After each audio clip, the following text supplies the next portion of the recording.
here is the women's basketball world choosing to reject the attention that is finally coming their way by rejecting Caitlin Clark. The WNBA has really missed out by passing on Caitlin Clark.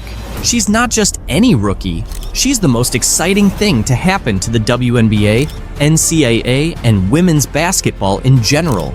But here's an intriguing twist. She got left out of the Team USA women's basketball roster. Talk about a major surprise for 2024. Look, let's be honest, most people didn't even know they had women's basketball in the Summer Olympics. Now you have a chance to do this, and you don't take it, so here.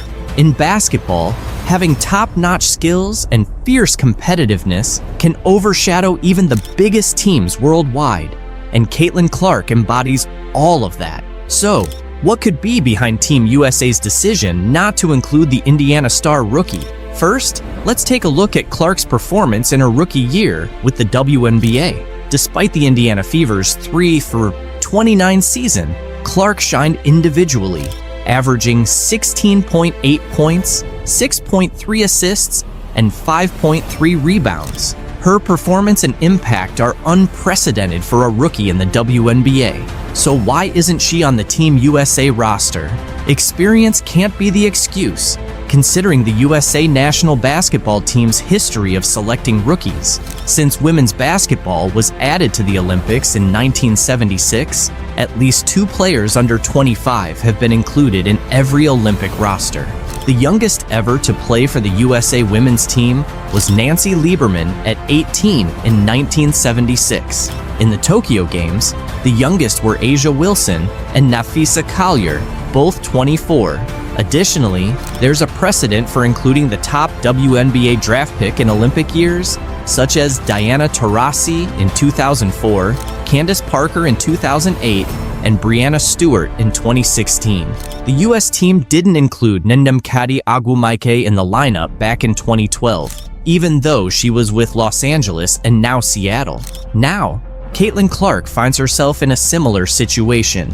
During her time at Iowa, Clark became the Division I career scoring leader for both men and women, finishing with 3,951 points. She also reached the national championship game in both her junior and senior years. Look, let's be honest, most people didn't even know they had women's basketball in the Summer Olympics. Now you have a chance to do this, and you don't take it, so here. However, selecting Clark would have meant more than just highlighting her story. It would have introduced Olympic viewers and readers, many of whom aren't avid sports fans or haven't seen a women's Olympic basketball game, to the entire U.S. team. If you hadn't seen Breanna Stewart in her previous Olympic appearances, you would have tuned in this summer because of Clark's star power. The same goes for Brittany Griner. If she's healthy, she won't be there, and thus, many fans won't follow, as they usually don't. Imagine the global interest Clark could have generated, with reporters and fans from around the world watching her make stunning plays and signing autographs. Little girls in Europe and Africa might have been just as captivated as those in the USA. It all comes down to USA Basketball, whose mission is to promote, grow, and elevate the game at all levels.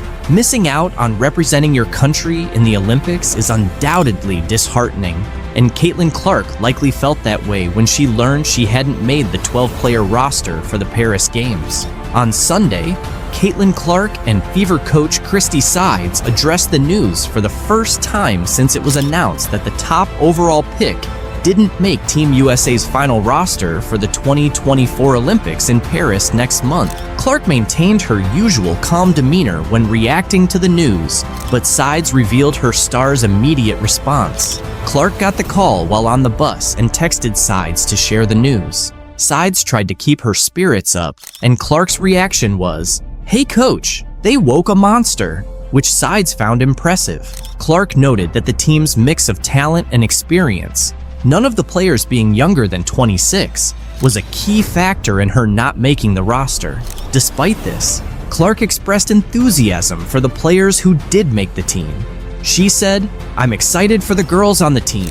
I know it's the most competitive team in the world, and it could have gone either way, with me being on the team or not. I'll be rooting for them to win gold. Watching the Olympics has always been a dream for me. and this just adds motivation. Hopefully, in 4 years, I can be there. Clark was invited to the most recent training camp in April, which would have been her first chance to work with the senior national team, but she couldn't attend due to the Final Four. Nonetheless, she gave herself a strong chance with a standout rookie season. However, she has faced challenges with the physicality of the game and leads the league in turnovers, averaging 5.6 per game. These issues, along with the talent and experience of the players ahead of her, seem to be the reasons she didn't make the final roster. According to Christine Brennan of USA Today, Team USA veterans were concerned about how Clark's large fan base might react if she were chosen, but received limited playing time. Clark didn't go into details about the decision, but mentioned that USA Basketball called her to deliver the news before it was publicly leaked on social media. On the bright side, Clark will finally get a break when the WNBA takes a pause for the Olympics. She's been playing almost non-stop since her senior season at Iowa started in October. Once the Fever finish their pre-Olympic schedule on July 17th, they won't play again until August 16th. "I'm really looking forward to a break," Clark said.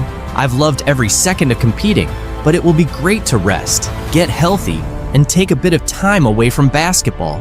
It'll be nice to find some peace and quiet for myself." There's a slight chance Clark could still join the team as an injury replacement. Notably, Chelsea Gray, who was selected, hasn't played in 8 months due to a foot injury, and it's unclear when she'll return. As one of the top playmakers, Clark could be next in line if Gray isn't back in time. However, Clark is focusing on the Fever and their effort to climb out of the 11th seed. "If USA Basketball needs something, I have a good relationship with them, but the 12 players they've selected are really great," Clark said. "I think they're in good hands. Cheryl Reeve is a great coach, and the selection committee did a really good job." Some media personalities suggest that not making Team USA could turn out to be a blessing in disguise for Clark. Jamel Hill, formerly of ESPN, suggested that not competing for the gold medal might actually be beneficial for Clark. In just a few weeks, Clark transitioned from college basketball to becoming a professional and dealing with a demanding schedule. A multi-week break could be just what she needs, Hill mentioned in an X post. Clark had almost no offseason. Her college career ended on April 7th after a long 6-month season, and just a week later, she was the first overall pick in the WNBA draft by the Indiana Fever. She started practicing almost immediately, with the Fever's preseason beginning 11 days before the WNBA season kicked off on May 14th. The WNBA season will take a nearly month-long break for the Olympics, with the Fever off from July 18th to August 15th. Under 5 minutes to go in the first, it's Caitlin Clark. The ball's knocked loose, doesn't matter. 29 feet away, pulling up from Alexandria. Boom.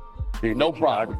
Caitlin Clark just delivered the explosive performance we've all been waiting for. She nailed 7 three-pointers and scored over 30 points in front of a packed crowd of more than 20,000 fans, turning a dream scenario into reality for us supporters. In this remarkable game, Clark became just the second rookie in WNBA history to hit 7 three-pointers and reach a career-high 30 points. She matched Crystal Robinson's rookie three-point record from 1999 and surpassed Tamika Catching's record of 6 from 2002, setting a new franchise record for the most three-pointers by a rookie in a single game. Her standout performance not only led the Indiana Fever to an 85-83 victory over the Washington Mystics in the Commissioner's Cup, but also won over fans who had seen her struggle in earlier games. Moreover, she silenced critics who doubted her ability to adjust to the WNBA's standards.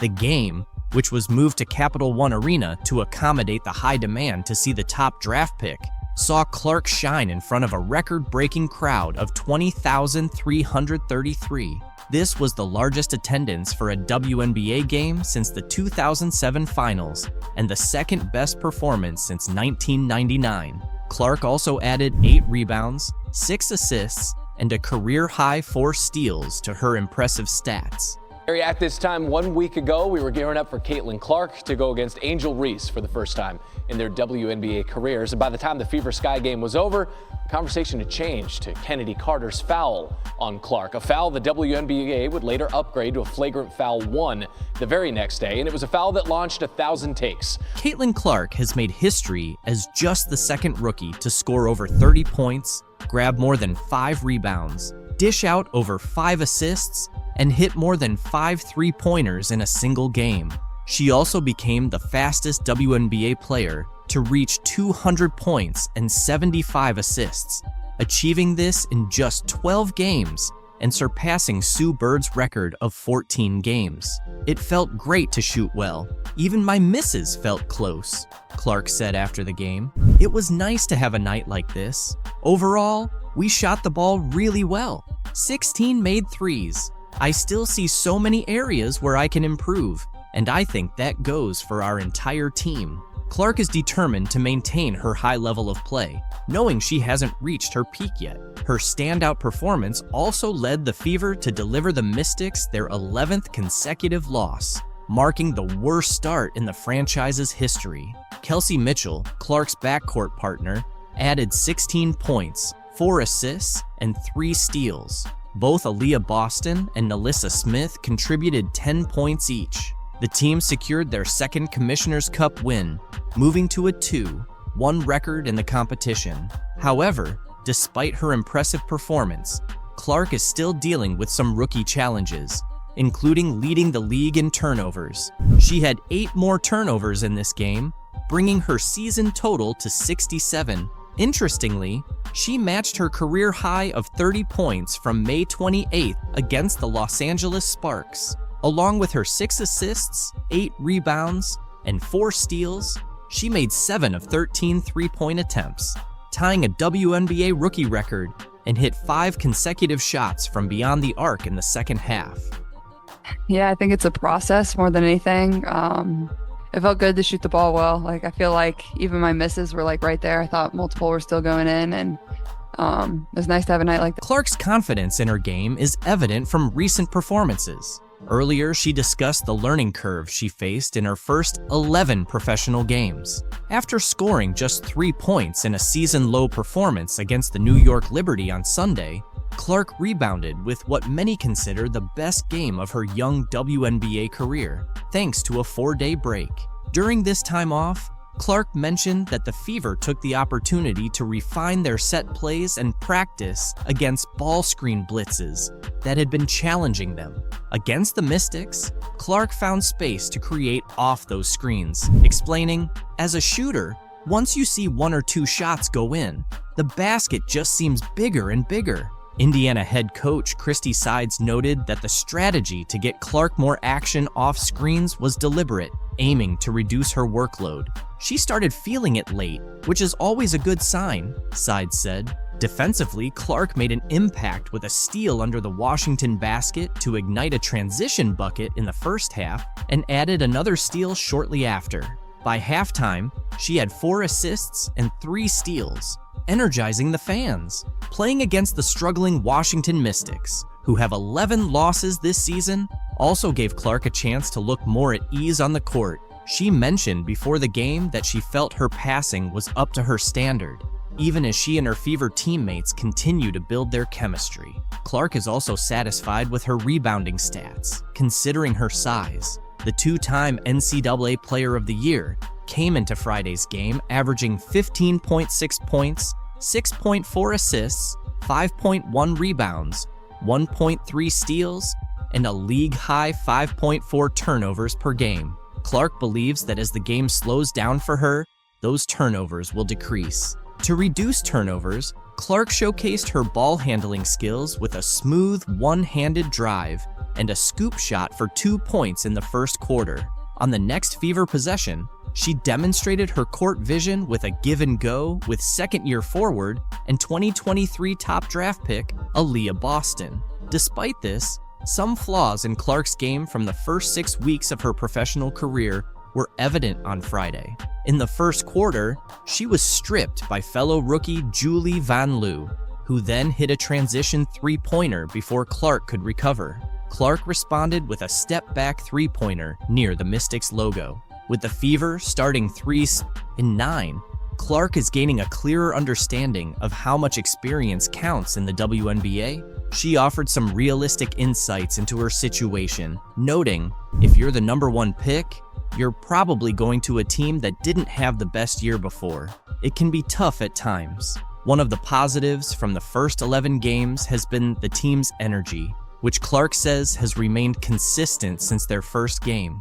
Recently, Clark has been more in the media spotlight, particularly after taking hard fouls from the Chicago Sky's Kennedy Carter, which the league later upgraded to a flagrant foul. Clark addressed the controversy before Friday's game and stated she wasn't seeking an apology from Carter. While Carter faced criticism from fans upon the Sky's arrival in DC, Clark's performance highlighted her resilience and ability to rise above the situation.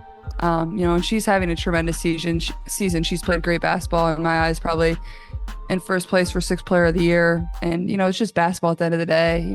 There's no grudges. There's nothing like that. It's a sport. It's competitive. It's not going to be nice all the time. That's not what basketball is. And I think people that play that at the highest level understand that. Clark acknowledged that she was fully aware of the physical challenges she would face in the WNBA. Maybe some people didn't understand the circumstances, she said. Clark continued, "You're starting a new chapter and a new phase of your career as a professional athlete." Caitlin Clark's talent is undeniable, and she's been proving it from her very first games. Even the biggest names in history need time to showcase their full potential, especially in major leagues like the NBA and WNBA. As Clark continues to get acclimated to the WNBA, her mindset and skills are being honed to make her an even more formidable player. Her quick learning ability is evident in her evolving perspectives. Before her debut as a rookie, Clark didn't see much difference between the NCAA and the WNBA.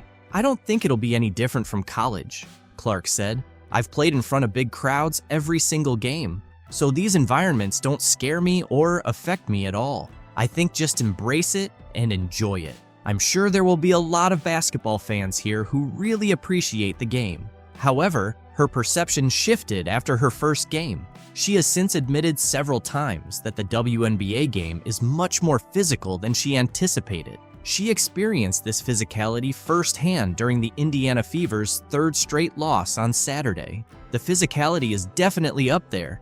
I'm easily pushed off screens," Clark told reporters. "The game seems a little fast for me right now, but the more I play and the more comfortable I get, it's going to slow down a bit. It'll be easier for me to make reads and see things develop." Clark is quickly adapting to the game, showing significant improvement with each match. On Monday, the Fever nearly secured a win, but narrowly lost 88-84 to the Connecticut Sun. Clark scored 17 points, hitting 5 of 11 shots and making all 4 free throws. Despite injuring her ankle, she played for 27 minutes, adding 5 assists, 3 rebounds, and 5 turnovers. Although the Fever lost, the game was a clear sign of their progress. Veteran guard Kelsey Mitchell, who started the season with an ankle injury, has been regaining her form, which has benefited Clark. In the final moments of Monday's game, Clark played a key role,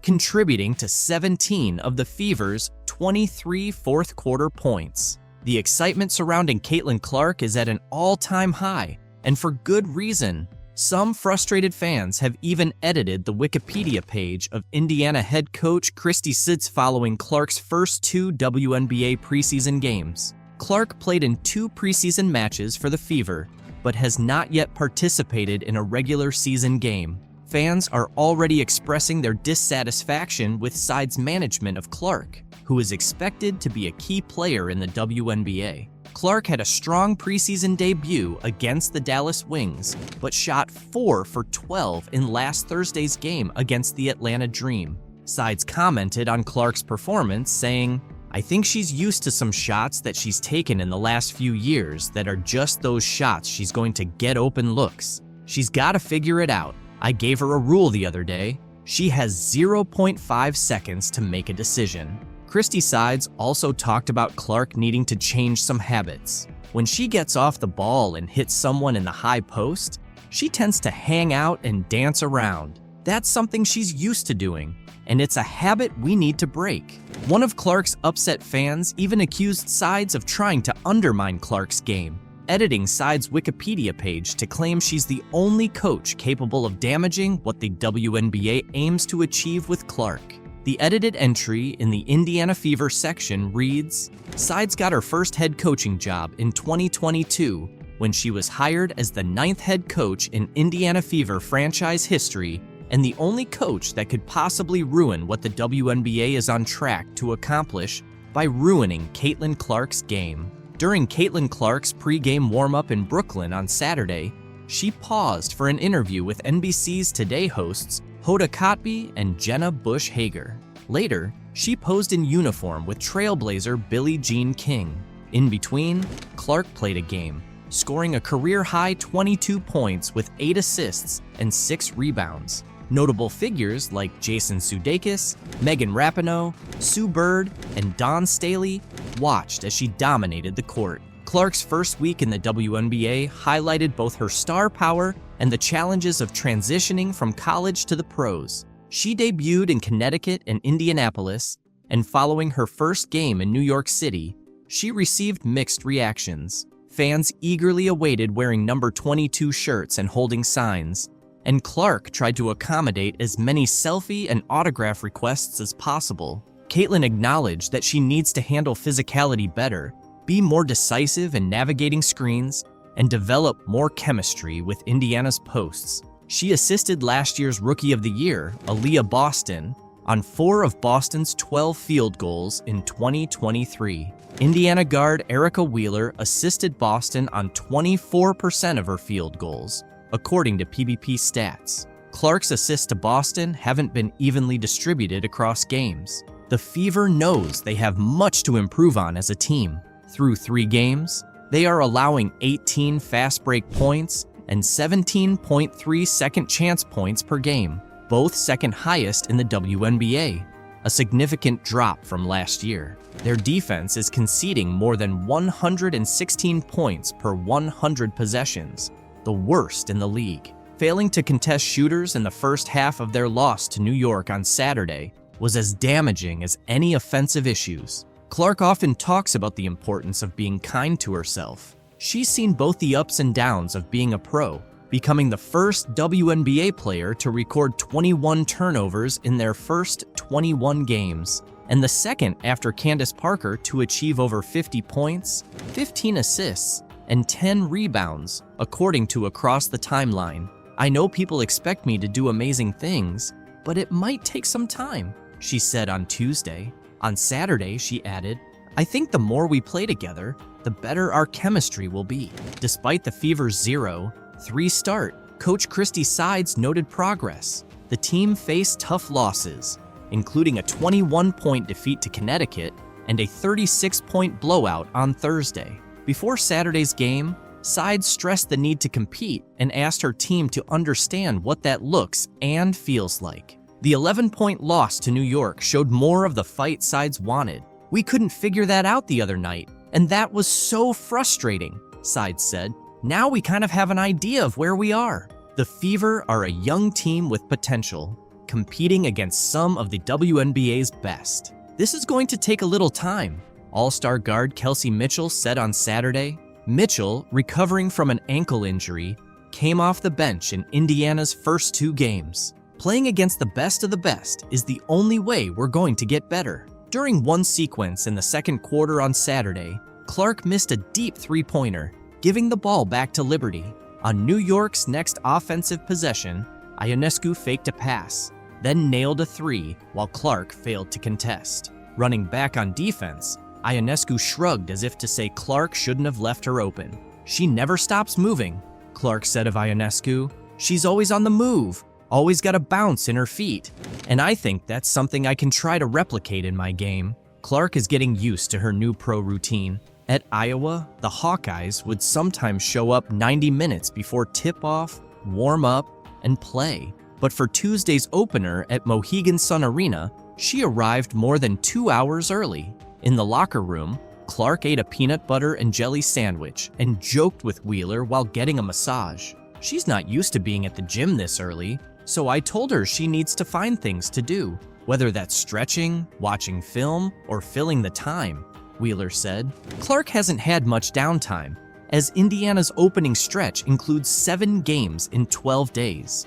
with matchups against the Sun, Seattle Storm, and Las Vegas Aces in the next week. When asked about her activities outside of basketball, Clark said, "I'm about to move into my apartment, so I'm moving out of the hotel. That's fun." Veteran Fever Center Mika Catchings praised Clark's composure, saying, "I'm so proud of how she is as a person. I just hope we can band around her.